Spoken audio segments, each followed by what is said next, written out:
Assalamualaikum warahmatullahi wabarakatuh. Selamat siang semua. Hari ini kita sudah masuk untuk pertemuan yang kedua, ya, di mana materinya ini mengenai sistem ekonomi Indonesia. Oke, langsung saja kita bahas. Pengertian dari sistem ekonomi. Sistem ekonomi ini adalah sistem yang mengatur perekonomian suatu negara, yaitu dalam rangka mencapai tujuan negara tersebut, di mana memiliki unsur-unsur yang terlibat, yaitu manusia sebagai subjek, kemudian barang dan jasa ini dikatakan sebagai objek, dan seperangkat kelembagaan yang mengatur kehidupan perekonomian, termasuk lembaga ekonomi, cara kerja, peraturan, kebiasaan, perilaku, dan etika masyarakat. Kemudian, apa yang menjadi perbedaan? Yang menjadi perbedaan di sini adalah yang pertama ada peran atau intervensi pemerintah di dalam perekonomian. Sedangkan yang kedua, yaitu di mana keadaan ini itu sangat tergantung pada sistem sosial lain, terutama politik yang berlangsung di masyarakat. Karena jika berbicara sistem ekonomi, maka tidak akan terlepas dari sistem politik.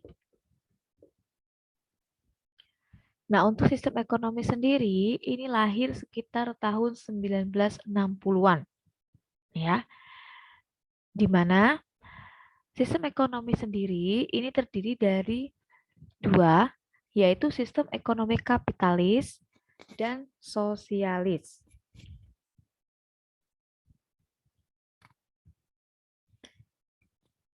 Untuk sistem ekonomi ideologi sendiri, ini terbagi menjadi dua. Yang pertama ada sistem ekonomi kapitalis. Nah, ini adalah pengelolaan ekonomi yang diserahkan pada mekanisme pasar dan berideologi politik liberalisme dengan rezim pemerintahan yang demokratis.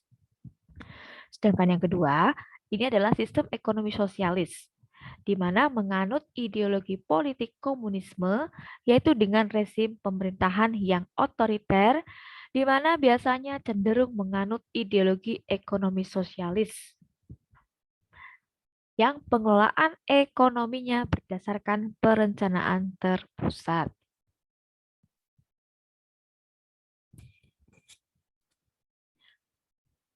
Kemudian bagaimana untuk keputusan ekonomi?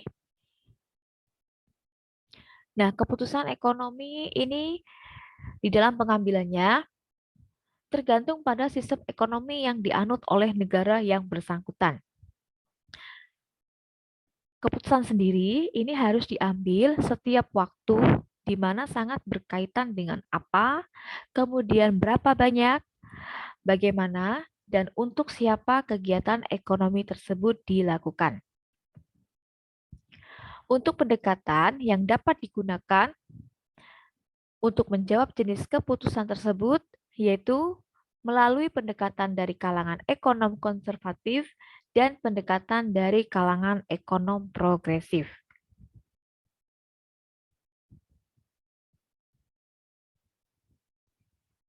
Bagaimana pendekatan ekonomi konservatif sendiri?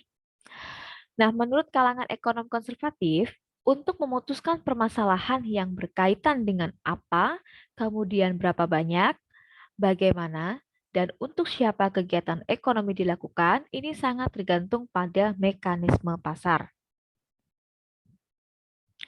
Di mana sistem perekonomian konservatif ini dibagi dalam dua jenis sistem ekonomi, yaitu sistem perekonomian pasar bebas dan sistem perekonomian komando. Nah, untuk sistem perekonomian pasar bebas sendiri, ini adalah sistem perekonomian yang menyerahkan jawaban atas pertanyaan apa, berapa banyak, untuk siapa kegiatan ekonomi tersebut dilaksanakan, dan diserahkan kepada kehendak pasar. Sedangkan sistem perekonomian komando ini adalah sistem perekonomian yang menyerahkan jawaban atas pertanyaan tersebut kepada lembaga perencanaan negara yang berwenang. Ya, jadi ini perbedaannya. Dan dilihat dari peran negara terhadap perekonomian sendiri, nah untuk sistem perekonomian pasar bebas itu biasanya ditandai oleh terbatasnya intervensi pemerintah di dalam perekonomian. Sedangkan pada sistem ekonomi komando ini biasanya ditandai oleh besarnya intervensi pemerintah dalam kegiatan perekonomian. Yang kedua adalah pendekatan ekonomi secara progresif, di mana kalangan ekonom progresif ini berpendapat bahwa untuk menjawab pertanyaan apa, berapa banyak, dan untuk siapa kegiatan ekonomi suatu negara, ini dilaksanakan dan diserahkan sepenuhnya kepada mode produksi, ya, atau mode of production pada orde ekonomi. Nah, untuk kriteria perekonomian sendiri, ini ada 3. Yang pertama adalah seberapa besar intervensi pemerintah di dalam perekonomian, yaitu apakah kadar pemerintah terhadap perekonomian itu besar atau tidak. Yang kedua adalah seberapa besar keleluasaan masyarakat untuk saling bersaing satu sama lain dan untuk menerima imbalan atas prestasi kerjanya. Dan yang ketiga adalah seberapa besar sistem pemilikan sumber daya atau faktor-faktor produksi. Nah, untuk sistem perekonomian sendiri,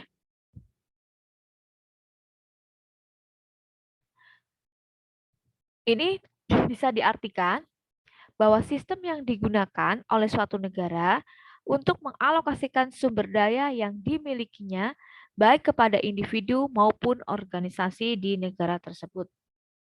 Di mana perbedaan dasar, nah ini adalah antara sebuah sistem ekonomi dengan sistem ekonomi lainnya dilihat dari bagaimana cara sistem itu mengatur faktor produksinya. Nah, dalam beberapa sistem, seorang individu itu boleh memiliki semua faktor produksi. Sementara dalam sistem lainnya, semua faktor tersebut dipegang oleh pemerintah. Sedangkan untuk jenis-jenis sistem ekonomi sendiri, yang pertama ini ada yang disebut dengan sistem perekonomian pasar atau dikenal dengan liberalis atau kapitalis. Yang kedua ada sistem perekonomian perencanaan yang dikenal dengan etatisme atau sosialis. Yang ketiga ada sistem ekonomi campuran. Kemudian yang keempat ada sistem ekonomi Islam. Dan yang kelima ada sistem ekonomi Pancasila. Nah, untuk sistem perekonomian pasar, sistem ekonomi pasar bebas, ya, ini adalah sistem ekonomi di mana peranan pemerintah terhadap perekonomian itu sangat kecil sekali, bahkan bisa dikatakan tidak ada, ya. Di mana untuk sistem ekonomi pasar bebas ini dikembangkan oleh kaum klasik, yaitu Adam Smith, ya, di mana di dalam bukunya yaitu The Wealth of Nation tahun 1896 ini menyebutkan bahwa untuk mencapai kesuksesan suatu perekonomian, maka faktor-faktor produksi ini harus diserahkan kepada masing-masing individu. Dan yang kedua, bahwa untuk kemakmuran, maka perdagangan bebas dan persaingan yang sangat tinggi haruslah diterapkan dalam perekonomian tanpa ada pihak yang mengatur. Nah, pada sistem ekonomi kapitalis ini tidak menghendaki campur tangan pemerintah, ya. Sistem ekonomi ini menitikberatkan pada kebebasan pemilikan modal secara individual oleh warga masyarakat. Di mana kenyataannya tidak semua warga masyarakat ini mampu ikut serta di dalam pemilikan modal. Maka sistem perekonomian kapitalis ini ditandai oleh adanya pembagian masyarakat ke dalam dua golongan, yakni pemilik modal atau yang dikenal dengan majikan, dan yang kedua ada pemilik tenaga atau dikenal dengan istilah buruh. Dan peran pemerintah di dalam perekonomian itu relatif kecil, ya. Hanya sebagai pelindung warganya dari peperangan, ketidakadilan, dan penyedia sarana infrastruktur.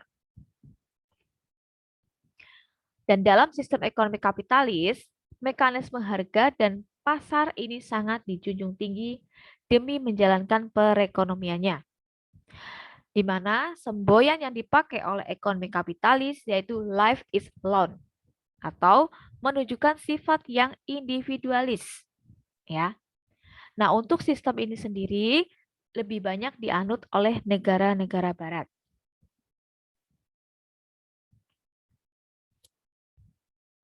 Selanjutnya ada sistem perekonomian pasar yang pertama adalah kapitalis, di mana asas pokoknya ini menuju pada Adam Smith, ya, yang menyebutkan bahwa bekerjanya tangan-tangan yang tidak terlihat digerakkan oleh rasa cinta diri.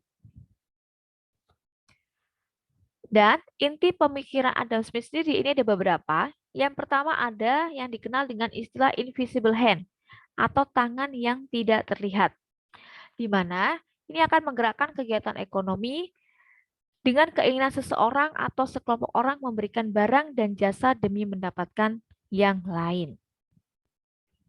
Yang kedua adalah harga pasar ini dapat goyah karena hukum penawaran dan permintaan, serta keinginan pengusaha menggunakan modalnya sebaik mungkin. Dan yang ketiga, pemerintah suatu negara ini punya 3 tugas yang sangat penting. Ya, di antaranya yang pertama ini yaitu melindungi negara dari kekerasan dan serangan negara bebas lain. Yang kedua adalah melindungi masyarakat dari ketidakadilan atau penindasan oleh masyarakat lain atau mendirikan badan hukum yang bisa diandalkan. Dan yang ketiga adalah mendirikan dan memelihara beberapa institusi atau sarana untuk umum yang tidak dapat dibuat oleh perorangan. Nah, prinsip yang dianut sendiri oleh sistem perekonomian pasar kapitalis ini adalah setiap orang menerima imbalan berdasarkan prestasi kerjanya atau dikenal dengan istilah keadilan distributif. Sedangkan untuk negara-negara penganut sistem ini adalah Amerika Serikat, Inggris, dan negara-negara Eropa Barat. Yang kedua, sistem perekonomian pasar klasik. Di dalam bukunya Adam Smith yang berjudul The Theory of Sentiment, ini menjadi kerangka moral bagi ide-ide ekonominya, di mana paham kebebasan ini sejalan dengan pandangan ekonomi kaum klasik, ya, di mana mereka menganut paham laissez-faire yang menghendaki kebebasan melakukan kegiatan ekonomi dengan seminim mungkin campur tangan pemerintah.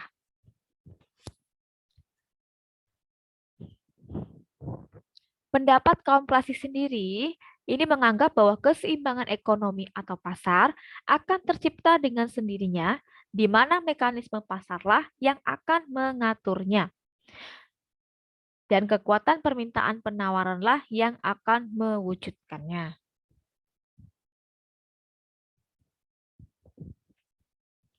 Nah, tugas pemerintah menurut kaum klasik ini ada dua. Yang pertama, yaitu mengelola kegiatan yang tidak efisien jika ditangani oleh pihak swasta. Sebagai misal, yaitu mengelola pamong praja dan sejenisnya. Kemudian yang kedua, yaitu membantu memperlancar dan menciptakan kondisi yang mendukung kegiatan ekonomi yang sedang berlangsung. Sebagai contoh adalah membangun prasarana jalan supaya transportasi ini menjadi lancar, kemudian mengeluarkan kebijakan yang mendukung dan sejenisnya. Nah, dengan kondisi ekonomi semacam ini, 3 tugas pemerintah yang sangat penting menurut Suroso di dalam sistem perekonomian pasar klasik yaitu yang pertama, berkewajiban melindungi negara dari kekerasan dan serangan negara liberal lainnya. Kemudian yang kedua adalah melindungi setiap anggota masyarakat sejauh mungkin dari ketidakadilan atau penindasan oleh anggota masyarakat lain, atau juga bisa mendirikan badan hukum yang bisa diandalkan. Dan yang ketiga adalah mendirikan dan memelihara beberapa institusi atau saran untuk umum yang tidak dapat dibuat oleh perorangan karena keuntungan yang didapat darinya terlalu kecil, sehingga tidak bisa menutupi biayanya. Kemudian yang ketiga ada sistem perekonomian liberalis ya. Nah, kegiatan ekonomi ini diserahkan sepenuhnya kepada swasta. Dan dengan terjadinya resesi dunia di sekitar tahun 1930-an, maka kejayaan sistem ini seakan-akan berakhir. Nah, dari kejadian ini, maka muncul pandangan-pandangan untuk memperbaiki sistem tersebut. Di antara para ahli yang cukup terkenal hingga sampai saat ini dan pandangannya masih relevan, ini adalah G.M. Keynes. Ya. Antara lain, dia berpendapat bahwa negara yang merupakan suatu kekuatan di luar sistem liberalis ini harus ikut campur tangan dalam kegiatan ekonomi, supaya pekerjaan selalu tersedia bagi semua warganya. Nah, untuk karakteristik sistem ekonomi liberal kapitalisme sendiri, yang pertama adalah faktor-faktor produksi, baik itu tanah, modal, tenaga kerja, maupun kewirausahaan ini dimiliki dan dikuasai oleh pihak swasta. Yang kedua, pengambilan keputusan ekonomi ini bersifat desentralisasi dan diserahkan kepada pemilik faktor produksi serta akan dikoordinir oleh mekanisme pasar yang berlaku. Dan yang ketiga adalah rangsangan insentif atau umpan balik ini diberikan dalam bentuk materi utama sebagai sarana memotivasi para pelaku ekonomi. Sedangkan untuk sistem ekonomi perencanaan, ya pada etatisme atau sosialis, sistem ekonomi sosialis di sini adalah lawan dari sistem ekonomi kapitalis, ya. Di mana sistem ekonomi ini lahir sebagai kritik terhadap ekonomi kapitalis yang diilhami oleh pemikiran dari Karl Marx. Di mana Karl Marx ini punya pendapat yang pertama, pada sistem kapitalis itu banyak ketidakadilan yang terjadi karena adanya penindasan kaum pemodal terhadap kaum buruh. Yang kedua, ketidakadilan ini terlihat pada perilaku kaum kapital atau pemodal yang senantiasa bersenang-senang, sementara kaum buruh yang pada dasarnya menghasilkan keuntungan bagi para kaum pemodal, ya, atau karena adanya upah minimum, hidup menjadi sengsara dan sangat menderita. Sedangkan yang ketiga, perekonomian hendaknya dikuasai oleh pemerintah, yaitu dengan mempertimbangkan sistem perencanaan. Dilihat dari keadaan tersebut, itu bisa dilihat ya bahwa pemerintah memainkan peran yang sangat besar terhadap perekonomian.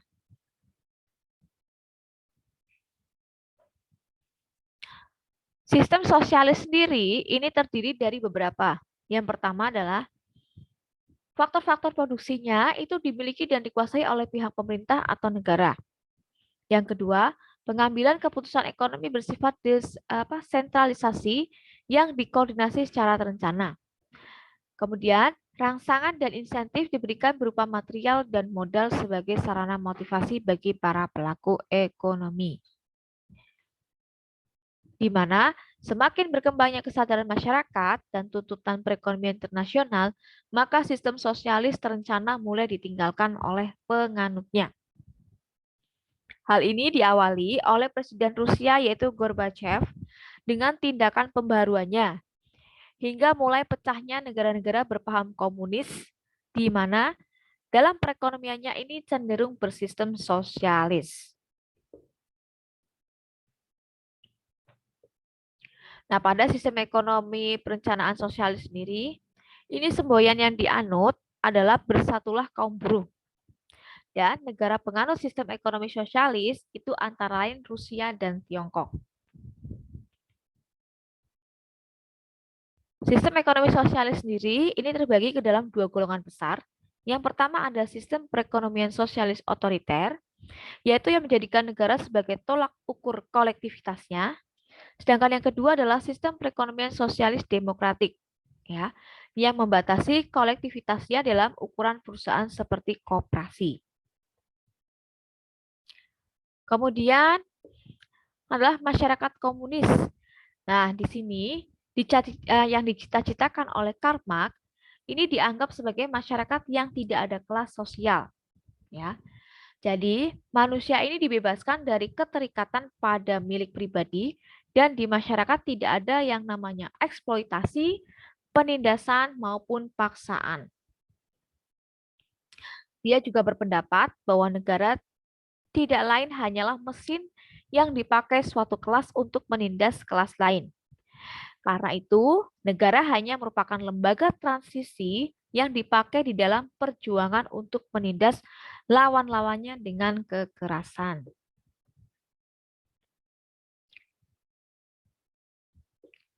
Nah, untuk tahap awal komunisme, ini prinsipnya adalah bahwa setiap orang memberi pada masyarakat menurut kemampuannya, dan setiap orang menerima sesuai dengan karyanya.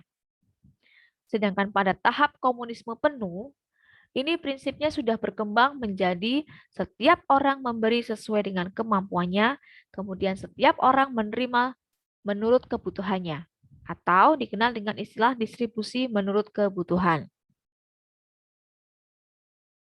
Pada saat ini, sosialis mengalami kehancuran sebelum mencapai tujuannya, di mana semata-mata disebabkan oleh tidak adanya kebebasan individu, sehingga mematikan ide-ide yang ada di dalam benak individu. Padahal, kebebasan ini biasanya melahirkan pemikiran yang sekaligus melahirkan ide-ide baru yang inovatif. Nah, untuk negara penganut sistem ini, ada Rusia, kemudian Kuba, Korea Utara, Tiongkok, dan negara komunis lain.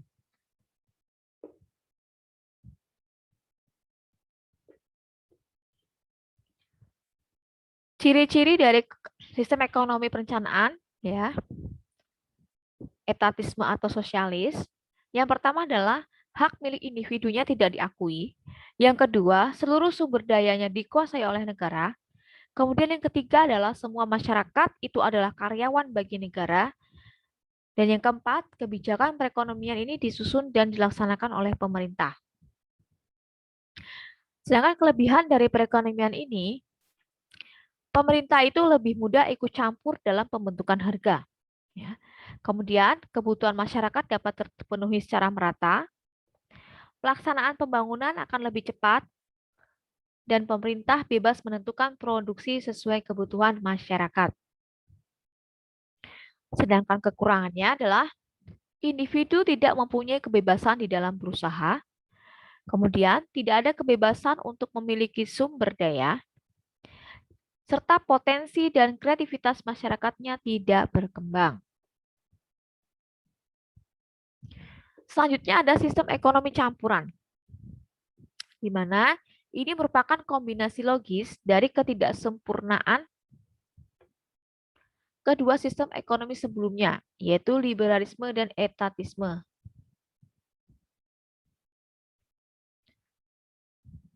Merupakan campuran atau perpaduan antara sistem ekonomi liberal dengan sistem ekonomi sosialis, di mana pemerintah melakukan pengawasan dan pengendalian dalam perekonomian, namun pihak swasta atau masyarakat masih diberi kebebasan untuk menentukan kegiatan-kegiatan ekonomi yang ingin mereka jalankan.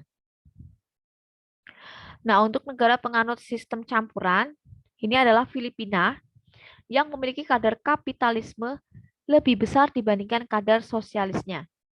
Yang kedua ada India, ya, di mana dia memiliki kadar sosialisnya lebih besar dibanding kadar kapitalisnya. Kemudian negara yang menggunakan sistem ini itu untuk kadar kapitalis maupun sosialisnya bisa berubah-ubah sesuai dengan sistem pemerintahan yang ada. Ciri-ciri dari sistem ekonomi campuran sendiri, yang pertama, jenis dan jumlah barangnya diproduksi itu ditentukan oleh mekanisme pasar. Kemudian, hak milik swasta atas alat produksi itu diakui asalkan penggunaannya tidak merugikan kepentingan umum. Selanjutnya, pemerintah bertanggung jawab atas jaminan sosial dan pemerataan pendapatan. Dan terakhir adalah adanya persaingan tetapi masih adanya kontrol dari pemerintah. Sedangkan kelebihan pada ekonomi campuran adalah kestabilan ekonomi terjamin. Kemudian pemerintah dapat memfokuskan perhatian untuk memajukan sektor usaha menengah dan kecil, dan adanya kebebasan berusaha dapat mendorong kreativitas individu. Sedangkan kekurangannya adalah sulit menentukan batas antara kegiatan ekonomi yang seharusnya dilakukan pemerintah dan swasta. Yang kedua adalah sulit menentukan batas antara sumber produksi yang dapat dikuasai oleh pemerintah dan swasta. Selanjutnya adalah sistem ekonomi Islam. Sistem ekonomi Islam ini merupakan sistem ekonomi yang digali dari nilai-nilai yang terkandung di dalam Al-Quran dan As-Sunnah yang menitikberatkan pada persaudaraan dan kekuatan. Perbedaan yang tampak dari sistem ekonomi Islam dengan sistem ekonomi lain itu terlihat dari premis yang dianut, di mana premis yang dijadikan landasan dalam ekonomi Barat adalah kebutuhan manusia yang tidak terbatas, prinsip kelangkaan, dan setiap individu mencari keuntungan secara sendiri-sendiri. Ya, sedangkan premis yang dijadikan landasan dalam sistem ekonomi Islam itu adalah pengendalian hawa nafsu atau yang berlandaskan pada needs, ya, bukan wants.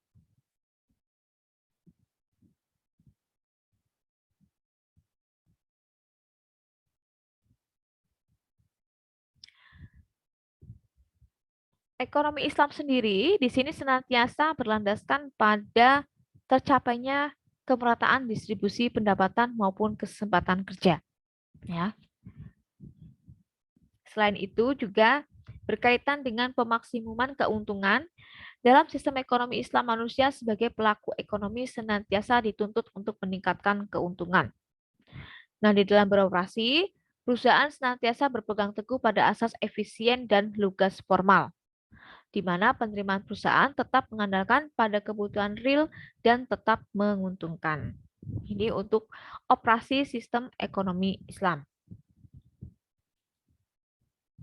Sedangkan landasan sistem ekonomi Islam sendiri itu ada nilai dasar. Nah, nilai dasar di sini ini ada beberapa.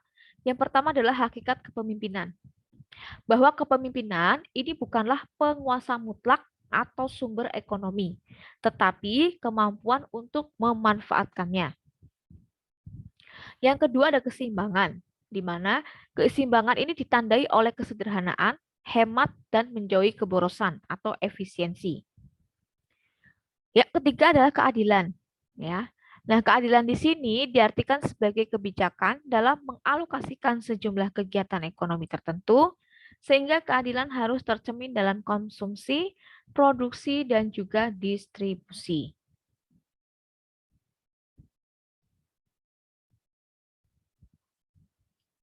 Kemudian, untuk landasan sistem ekonomi Islam, ini ada nilai instrumentalnya. Di mana dalam sistem ekonomi Islam itu ada 5 instrumental yang dipengaruhi oleh tingkah laku ekonomi seorang muslim dan pembangunan ekonomi pada umumnya.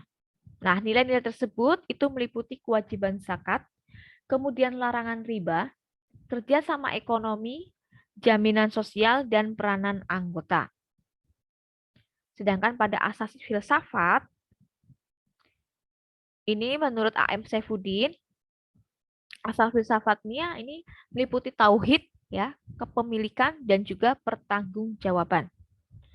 Sedangkan nilai normatifnya adalah hal yang dijadikan nilai normatif di sini yaitu landasan akidah, landasan akhlak, dan landasan syariah.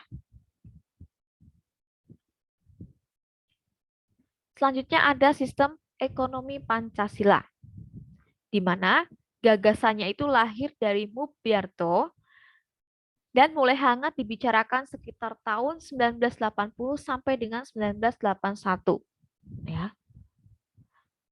Sistem ekonomi Pancasila ini sebenarnya sudah lebih dulu dilontarkan oleh Emil Salim yaitu pada tahun 1966. Nah, untuk sistem ekonomi Pancasila ini memiliki dua sudut pandang. Yang pertama adalah jalur yuridis formal ini berangkat dari keyakinan bahwa landasan hukum sistem ekonomi Pancasila itu adalah pasal 33 Undang-Undang 45 yang dilatar belakangi oleh jiwa pembukaan UUD 45 dan dilengkapi dengan pasal 23, 27, ayat 2, 34, serta penjelasan pasal 2 UUD 45. Ini menurut Sri Edi Swasono dan Potan Arif Harahap. Sedangkan sudut pandang yang kedua, yaitu jalur orientasi yang menghubungkan sila-sila dalam Pancasila. Ini berdasarkan atau menurut Emil Salim, Mubiarto, dan Sumitro Joyo Hadikusumo. Nah, untuk kandungan sistem ekonomi Pancasila sendiri, ini yang pertama adalah sistem ekonomi Pancasila tidak semata-mata bersifat materialistis, ya, karena berdasarkan ketuhanan yang maha, di mana segala kegiatan perekonomian senantiasa didasarkan pada keimanan dan ketakwaan, sehingga sistem ekonomi Pancasila ini dikendalikan oleh kaidah-kaidah pembangunan yang berakhlak. Yang kedua adalah ekonomi Pancasila yang didasarkan pada sila kedua itu mengandung makna bahwa dalam melakukan kegiatan perekonomiannya itu senantiasa berpedoman pada pengakuan harkat dan martabat manusia. Kemudian yang ketiga, ekonomi Pancasila yang didasarkan pada sila ketiga Pancasila, yakni Persatuan Indonesia, ini mengandung arti bahwa kegiatan ekonomi di Indonesia itu harus senantiasa didasarkan pada rasa persatuan dan kesatuan di antara pelaku ekonomi. Yang keempat, sistem ekonomi yang didasarkan pada sila keempat Pancasila itu mengandung arti bahwa pelaksanaan kegiatan ekonomi bermuara pada demokrasi ekonomi. Dan yang kelima adalah sistem ekonomi yang didasarkan pada sila kelima Pancasila, yaitu keadilan sosial bagi seluruh rakyat Indonesia, itu mengandung arti bahwa kegiatan ekonomi di Indonesia harus senantiasa diwarnai dengan keadilan sosial atau social equity dan egalitarian sehingga pola pembagian hasil produksi lebih merata antar golongan, daerah, dan desa kota.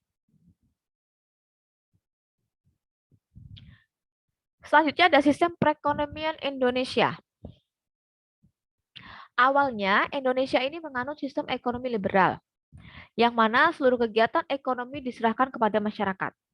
Akan tetapi, karena ada pengaruh komunisme yang disebarkan oleh PKI, maka sistem ekonomi di Indonesia berubah dari sistem ekonomi liberal menjadi sistem ekonomi sosialis.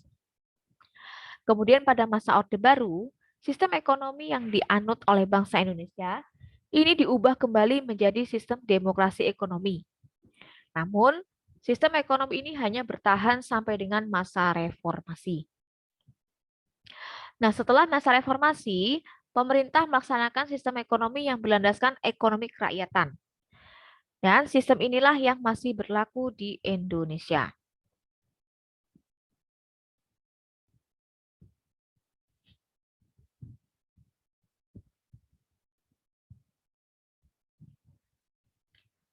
Nah, untuk sistem ekonomi yang dianut oleh Indonesia dari masa Orde Baru hingga sekarang, yang pertama ada sistem ekonomi demokrasi, dan yang kedua ada sistem ekonomi kerakyatan.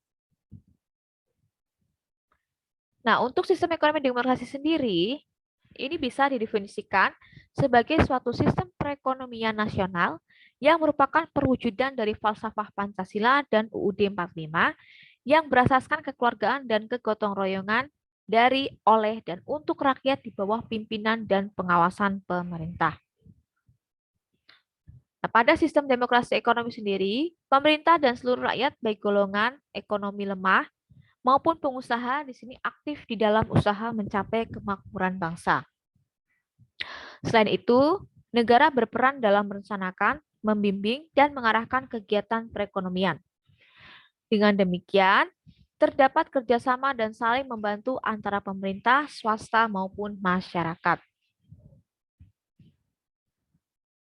Ciri-ciri positif pada sistem perekonomian demokrasi sendiri,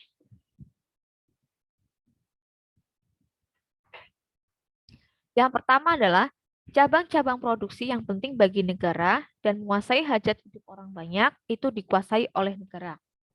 Yang kedua, bumi, air, dan kekayaan alam yang terkandung di dalamnya dikuasai negara dan dipergunakan untuk sebesar-besarnya bagi kemakmuran rakyat. Yang ketiga, perekonomian disusun sebagai usaha bersama berdasar atas asas kekeluargaan, serta fakir miskin dan anak-anak terlantar dipelihara oleh negara. Yang keempat adalah warga negara memiliki kebebasan dalam memilih pekerjaan yang dikehendaki serta mempunyai hak akan pekerjaan dan penghidupan yang layak. Kemudian yang kelima adalah hak milik perorangan ini diakui dan pemanfaatannya tidak boleh bertentangan dengan kepentingan masyarakat.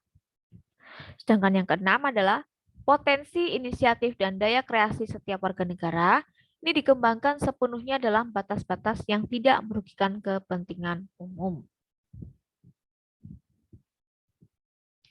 Sedangkan untuk ciri-ciri negatif dari sistem ekonomi demokrasi, yang pertama adalah adanya sistem free trade liberalism, yaitu sistem persaingan bebas yang saling menghancurkan dan dapat menumbuhkan eksploitasi terhadap manusia dan bangsa lain, sehingga dapat menimbulkan kelemahan struktural ekonomi nasional. Yang kedua adalah sistem etatisme, yaitu di mana negara beserta aparatur ekonomi negara ini bersifat dominan serta mendesak dan mematikan potensi dan daya kreasi unit-unit ekonomi di luar sektor negara.